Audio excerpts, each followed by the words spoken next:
You say that you abide by the laws strictly, but you say publicly that you can bend the law. How is that? Doesn't the public need to be clarified very clearly on this matter, Mr. President? Our people might be confused by that statement. That's why I am asking whether he can make a clarification or he can make public apology for saying that, Mr. President. And this will be good for the country. While publicly, he declares that he upholds the law to the fullest. Pero in reality, it's not being done. How can you put a requirement which is not in the law? And he said that was his opinion. His opinion will not even matter, Mr. President. Does that opinion will even prevail over the strict provision of law? Yun po yung aking ikinatatakot, kinababahala, na nami-mislead po yung ating mga mamamayan. The Office of the Ombudsman was admonished for grave abuse of discretion or acts of bending or twisting the law to expand its powers. I may cite several jurisprudence if I must, Mr. President, if I will be required. And we all know that the present Ombudsman, Mr. President, publicly flouted his predilection to bend the law. Does he believe that these decisions of the Supreme Court are wrong and he is not bound by these decisions?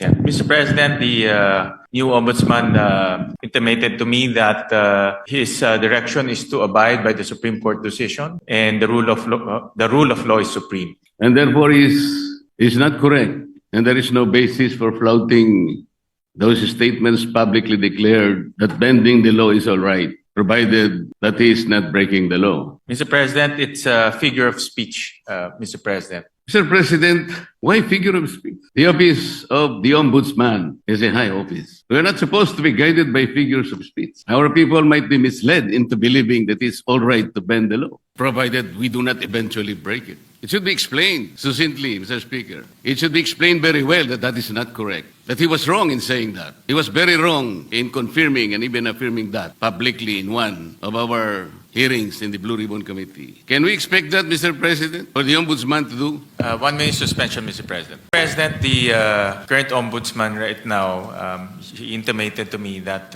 he is very strict in not bending the law. He also intimated that he will abide by the Supreme Court ruling, as he believes that the rulings forms part of the law, and the rule of law is supreme, Mr. President.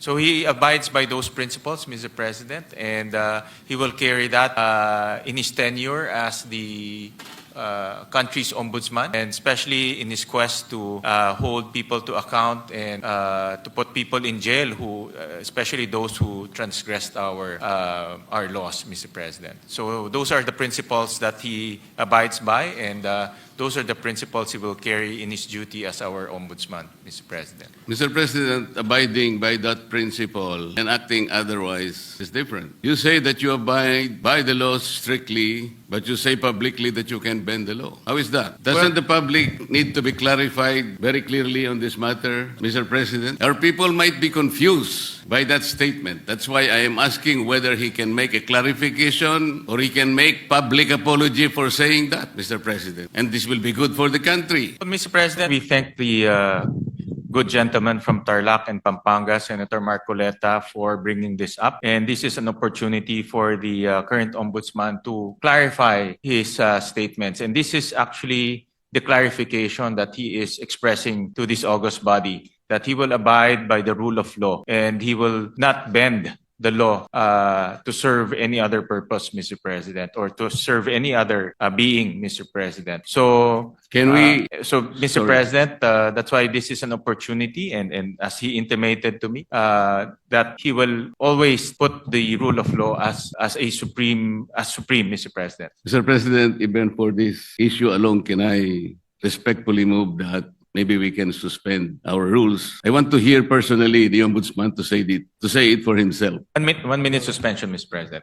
Madam Majority Leader, what is your pleasure after that motion? Mr. President, with all due respect to the good gentleman from Tarlac and Pampanga, the Senator Marcoleta, we have very, very rarely given way to such a motion to suspend the rules, especially during budget plenary deliberations. With all due respect to Senator Marcoleta, so I apologize that it may not be possible also this morning, Mr. President. So therefore, we are not entertaining the motion. We are not entertaining the motion, Mr. President, but the chairman remains fully capable of addressing the important issue raised by the good gentleman. Thank you, Mr. President. Thank you, Yes. Majority Leader.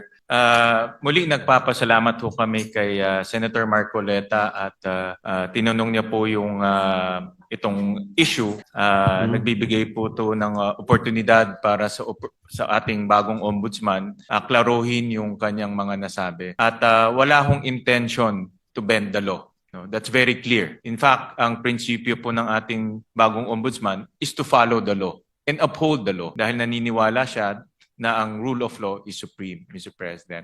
So, para lang klaro na itong nasabi niya ay isang figure of speech pero wala hong intensyon na baliin po ang batas dahil ang kanyang intensyon ay ipatupad ng batas ng may integridad at may katarungan, Mr. President. Mr. President, kaya ko lang naman po ipinipilit ang bagay na ito sapagkat I think even the Ombudsman as a lawyer himself believes in the court doctrine of our legal system, dura lex sed lex. Yung sinasabi nating bending the law will be inconsistent totally with this core legal system. Hindi mo po pwedeng kahit na konti. Tatanong ko nga sana to what extent can you bend the law? Can it still be acceptable? Hindi po pwede yun. Dura lex sed lex. At ako rin po, sumasang-ayon po kay Senator Marcoleta, the good gentleman from Tarlac, Pampanga na tas po ay dapat ho natin ipatupad at wala ho yan tinitignan. Kaya ho naka-blindfold po si Lady Justice dahil wala ho tinitignan. At yan rin po ang assurance ho ng ating bagong ombudsman dito po sa bulwagang ito at sa lahat po sa sambayang Pilipino na nanonood ho sa atin na ipapatupad niya ho ang batas na may integridad. Kasi po, Mr. President, nakakabagabag talaga. Sana po figure of speech lang. Pero nagkaroon po kasi ng pagkakataon na hindi figure. Dahil doon sa isang pagdinig sa Blue Ribbon Committee, nakita naman po nating lahat. When a particular witness applied for witness protection program and the law is clear. The provisions of law on the requirements on how to apply for a witness under the witness protection program. Nandun po lahat yun. The enumerations, the requirements are exclusive. Pero sinabi po ng ating ombudsman, then the Secretary of Justice, pinipilit po merong restitution. I advised him that he cannot do that because restitution does not appear in the law. But Mr. President, he insisted. So doon po nagkakaroon ng problema. Pati ang ating processes po ay nalalagay sa alanganin. That's why this is very important. Na kailangan po masettle natin ang issue ito. We cannot bend the law. Kasi po, kapag pinanatili natin yun, it is as if the ombudsman has the power to refine the law or even revolutionize. No one can do that, Mr. President. Ito pa po yung nakakabagabag. Still falls on this very subject, Mr. President. Kamakailan lamang po ang ating current ombudsman ay nag-announce na sa mga darating na araw, meron pong may issuean na warrants of arrest na mga iba po ay kasama pa natin sa kapulungan ito, Mr. President. Mr. President, may I ask whether the Office of the Ombudsman has the power to issue warrants of arrest? No, Mr. President. Ang trabaho na ho nila, ang pinaka-responsibility ho nila is to ensure accountability. Tama naman po yun at ako'y naniniwala. Pero bakit niya po kaya nasabi yun? That such a particular date, warrants of arrest will be issued. Does he think that he can preempt the Sandigan Bayan or even the RTCs, Mr. President, to issue the warrants? Mr. President, this is a indicative timeline. Meron ho kasing sinusundan ng ombudsman na timeline at base po doon sa mga nakita nilang ebidensya, nakita ho nilang mga krimen na ginawa po ng iba't ibang personalidad. Kaya po ito ay parte lang po ng kanilang timeline. At yun lang naman po yung inexplain ng kasalukuyang ombudsman, Mr. President. The Office of the Ombudsman is following a timeline. So paano po niya nasabi na on December 5th? Ano na yun? Anong date po ba yun? Ito po yung nakakatakot, Mr. President. Paano po natin mapapaniwalaan na sa timeline na sinet ng Ombudsman, may palalabas niya yung warrants of arrest. Hindi ba ang ibig sabihin nito, pwede niyang i-preempt ang decision ng Sandigan Bayan or the RTCs because he's following a timeline. And the most intriguing issue here, Mr. President, is that he might be able to influence and preempt the decision of the RTCs and the Sandigan Bayan. Just make that timeline a reality. This is a very dangerous proposition, Mr. President. But Mr. President, hindi naman po, no, dahil alam naman ho natin ang Sandigan ay under the ambit of the judiciary. Iba naman po ito sa trabaho po ng ombudsman. Pero bilang ombudsman, nakikita ko ho na dahil sila po ang magfa-file ng kaso, very optimistic ho sila na yung kanilang ifa-file na kaso mayroon pong kinahitnatnan at mayroon pong resulta. So yung resulta na gusto ho nilang mangyari ay mag-issue ho ng warrant of arrest. So, kasi very confident sila na yung kaso ay matibay. At very confident ho sila na yung ebidensya ay matibay. At yun din po ang gusto natin lahat. Ako po, very hopeful rin po ako na yung kanilang kaso at kanilang ebidensya ay matibay dahil ako rin po bilang isang Pilipino, gusto ko rin pong managot yung mga taong dapat managot. Pare-pare po natin gusto mapanagot natin ang may kasalanan, Mr. President. Wala pong debate doon. Hindi po yun ang punto ng pagtatanong nito, Mr. President. But the ability of the Office of the Ombudsman to predict even the timeline when the warrants of arrest can be issued is something that is troubling, Mr. President. Parang ang mangyayari, ayaw ko mang isipin yun. Ayaw ko rin naman talagang mangyari yun. Somebody can even preempt or influence the time when the RTC or the Sandigan Bayan may eventually issue the warrants of arrest. Sana wala nang ganong klaseng announcement Kasi nakakapagduda kasi, Mr. President. Tingnan po ninyo, when the Sandigan Bayan or the RTCs eventually issues the warrants of arrest, do you think the persons or kung sino man yung involved na yun, that the Office of the Ombudsman wants to be arrested, pwede nilang questionin yung impartiality ng Sandigan Bayan or even the RTCs? Because there was already a timeline announced by the office. This is the thing that is very intriguing, Mr. President. But Mr. President, with all due respect to the esteemed senator from Tarlac and Pampanga, with all due respect po, ito ay isang indicative timeline na tinitignan ho nila. Wala ho silang control sa magiging desisyon ng Sandigan. Wala ho silang control kung ano po magiging takbo sa Sandigan. Pero base po sa kanilang experience at base po sa kanilang pag-ayos ng kaso, lalo na po sa pagtingin po sa ebidensya, ito po yung tinitignan nilang timeline na pwedeng mangyari. Pwede rin ho yan hindi mangyari. No? Pwede rin ho yan iba po ang pupuntahan ng kaso. Pero naglalagay lang ho sila ng timeline para po makita naman ho nila kung ano po ang magiging takbo po ng kaso. At marami hong ganun. Actually, marami, pag nanonood po ako ng mga political shows sa YouTube, marami pong mga political analyst, mga legal analyst, sinasabi ho nila, ano po ang magiging takbo ng kaso, kailan po may makukulong, kailan po may i-issue ng mga warrant of arrest. Yan po ay based on their analysis and experience. Pero wala hong assurance, hindi po yung magiging 100% na ganun po ang kinahitnatnan po niyan o ganun po ang kalalabasan. Ganun din po sa ombudsman. Ito po ay sa kanilang tingin ay posibleng mangyari. So do you think announcing a particular timeline, Mr. President, is even necessary?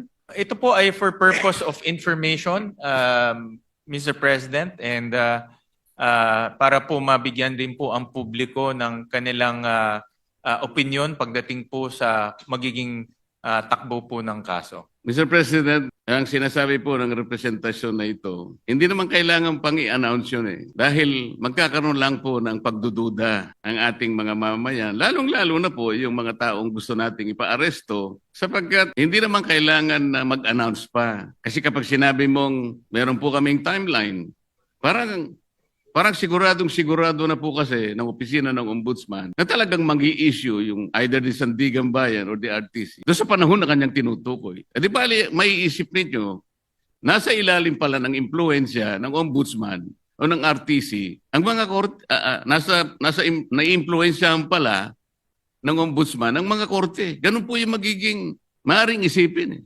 Maring hindi totoong yun ang gustong gawin ng ombudsman. At naniniwala naman ako na hindi niya intention yun. Ngunit para bigyan po ninyo ng pagdududa ang ating mamamayan, lalong-lalo na po yung mga taong involved nga at gusto nyo ipa-aresto, parang hindi kailangan pong mag-announce pa eh. That is the only point, Mr. President. Yeah, I'm sure andito po ang ating ombudsman at nakikinig ho siya sa mga suhestyon ng ating senador at bibigyan ho nila yan ng konsiderasyon. Salamat po sa sagot. Mr. President, yung ating pong deputy, ano yung tawag doon?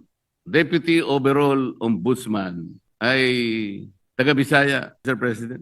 Yung taga Mindanao po yung ating current Deputy Ombudsman.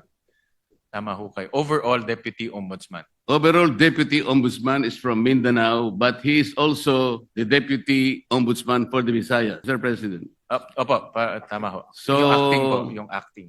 The overall Deputy Ombudsman and also the Deputy Ombudsman for the Visayas regularly travels from his place to Luzon and nga magastos po yun. Necessary po ba na sino po nagmamanage sa Ombudsman Office sa Cebu?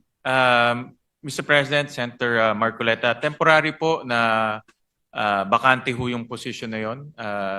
Pero later on ho, ma-filled up rin ho yung position.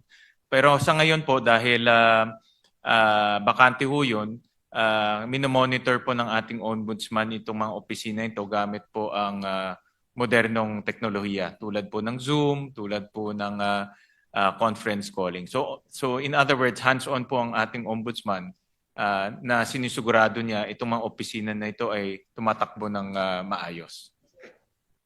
Alin po yung bakante, Mr. President, yung overall Deputy Ombudsman o yung Deputy Ombudsman for Visayas? Ang bakante po ay yung overall Deputy Ombudsman for ito po ang bakante po. Yung overall Deputy Ombudsman ang bakante po. Yes. Dahil po suspended yung current overall Deputy Ombudsman. Kasi po kaya ko tinatanong to, Mr. President, napakagastos po yung regularly na pagta-travel po ng Deputy Ombudsman galing pa siya ng Mindanao. Meron pa siyang gawain dito sa Maynila dahil nga overall Deputy Ombudsman.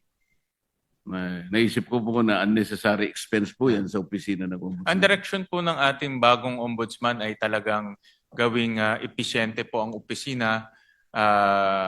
Natural lang naman po kung may bagong liderato, inaayos niya yung kanyang opisina sa nakikita niyang pinaka-episyenteng struktura, Mr. President. So, hindi naman po nila intention na maging bakante ito at later on rin po ay malalagyan din po ng tao. Pero tinitignan nila kung anong pong paraan o anong pong structure ang pinaka magiging episyente po para po sa ombudsman offices, Mr. President. Mr. President, bago po naging ombudsman, ang aking kaibigan, siya po ay magkaibigan naman tayong dalawa. Ikaw naman, dinideny mo yata eh. Yun nga sinasabi ko, kaibigan pala kayo. Yun nga sinasabi ko. Narinig niyo yata ako, Senator Marcoleta. Bago po siya naging ombudsman, Mr. President, siya po ay kalihim po ng ating Department of Justice. Yun naman pong, dahil nag-retire po yung ating dating ombudsman, Samuel Martires, nagkaroon po ng acting ombudsman. Siya po ay si Overall Deputy Ombudsman Dante Vargas. Pangalan ko pa siya. Nasaan po siya?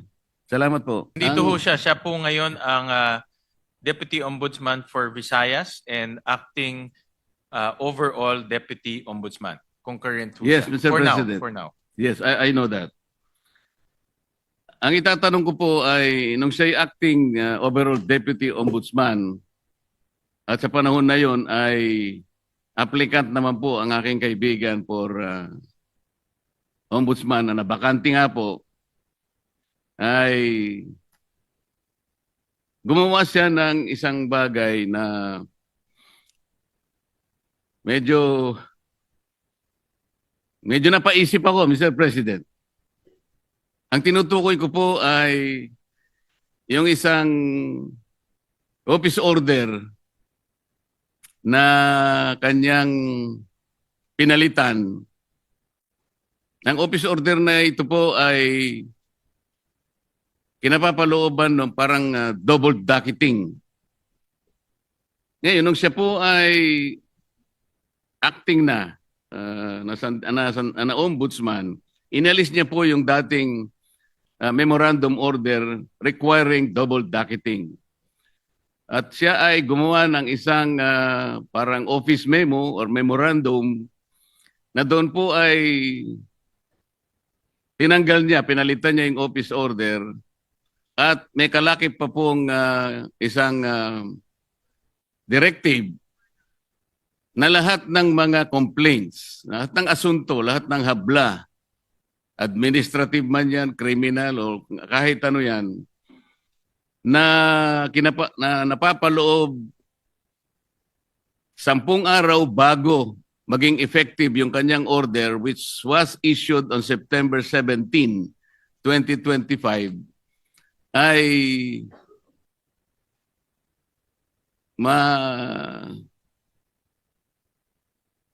mawawala po yung sa docket.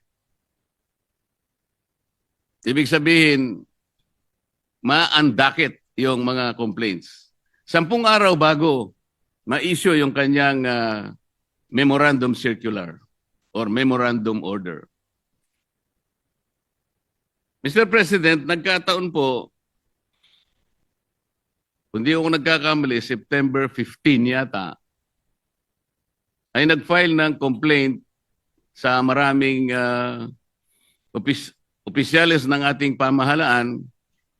Kasama po yata si noon ay dating Secretary of Justice, ang aking kaibigan.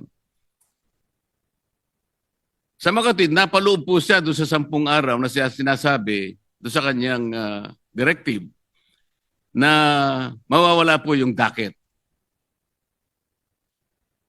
Ang ibig sabihin po noon, Mr. President, pag nawala yung docket number, hindi na siya magiging active case kung hindi siya ay malalagay sa kategoriyaan na mga cases under evaluation. Ibig sabihin, Mr. President, wala pang active case, wala pang kaso. Sapagkat nawala ngang visa yung naunang office order nung dating ombudsman Samuel Martires. Yun po ang naging daan, Mr. President, kung kaya nakapag-issue ng clearance ang opisina ng ombudsman. At dahil nga po, mistulang walang kaso laban sa aking kaibigan, nasama siya doon sa shortlist na pagpipilian ng ating Pangulo na susunod na ombudsman ng ating bansa.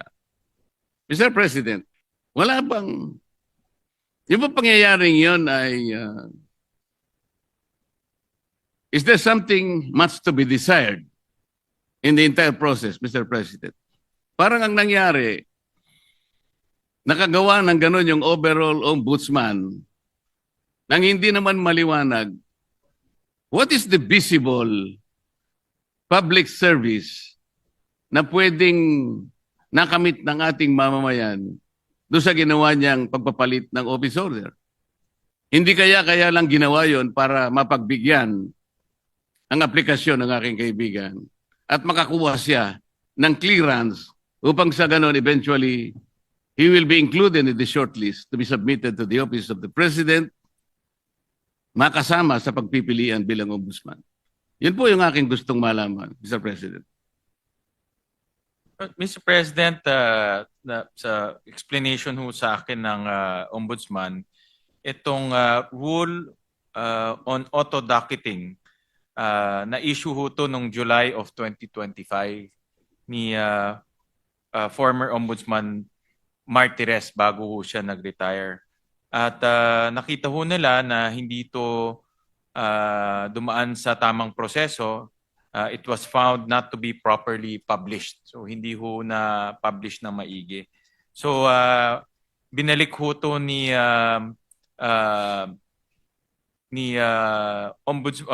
overall Deputy Ombudsman Vargas at binalik ho doon sa original na proseso ho nila dahil itong auto-docketing sa tingin ho nila ay prone to abuse at pwede pong magkaroon ng mga problema sa mga darating. So binalik ho nila sa dati pong proseso.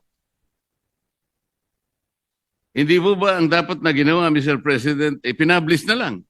Kung yun po ang pinakamagandang remedyo, publication lang naman pala ang kailangan.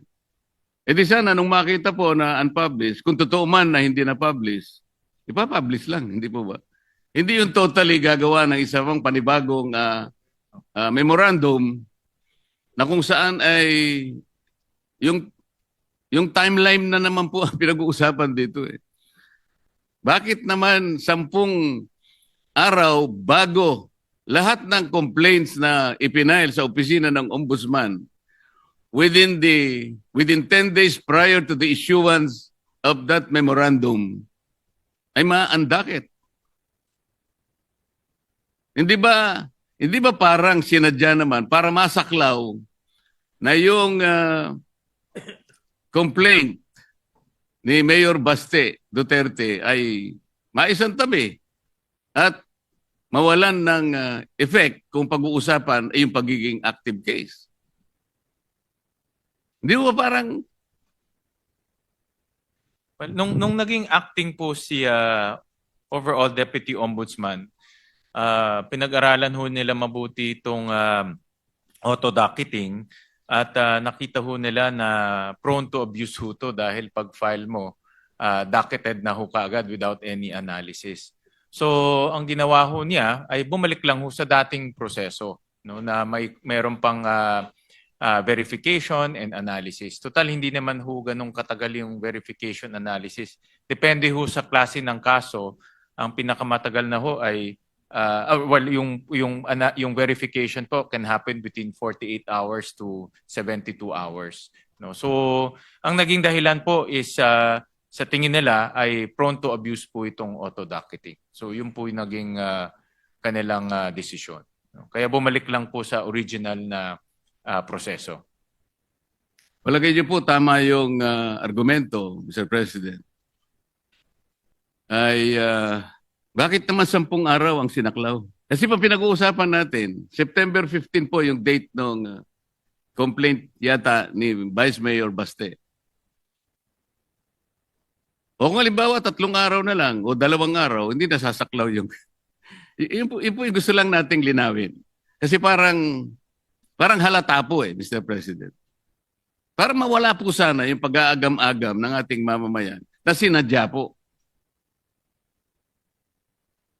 But yun po yung naging decision nung acting ombudsman at that time dahil yun na nga sa kanyang pagtingin ay ito po ay baka maabuso dahil nga pag-file niyo ho diretso docket na ho kaagad at hindi dine-verify kung yung fina-file po tama o hindi. Prone to harassment rin ho dahil nga alam naman ho natin sa politika kung mayroon kang kagalit, pa-file ka lang tapos ibubulgar ho, mayroon ng ombudsman case. No? So, binalik lang po sa dating proseso. Hindi na ho, dahil sa kanilang pag-aanalisa, ito po yung pinaka maayos at hindi po maaabuso na proseso. So, yun lang po ang ginawa ho nung dating ombudsman. Yung acting ombudsman in particular. Sana nga po hindi na abuse ang proseso, pero hindi po malinaw na ganun ang nangyari. Halimbawa, isa pa po, yung complaints po na ipinail sa ombudsman may kinalaman po sa mga opisyalis ng Department of Public Works. Ang date po nun ay September 11. Nasama po sa 10 araw prior to the effectivity of that memorandum circular issued by the overall Deputy Ombudsman. Ngayon, kung di po ako nagkakamali, 15 sa 18 ipinaghabla na opisyal ng DPWH, na preventive suspension, na suspindi po base po sa complaint na ipinail. Ngayon, kung susundan po natin ang argumento ninyo, ano po ngayon na magiging basihan ng pagkaka-preventive suspension ng mga yun? Sapagkat wala ng kaso po dahil naandakit na po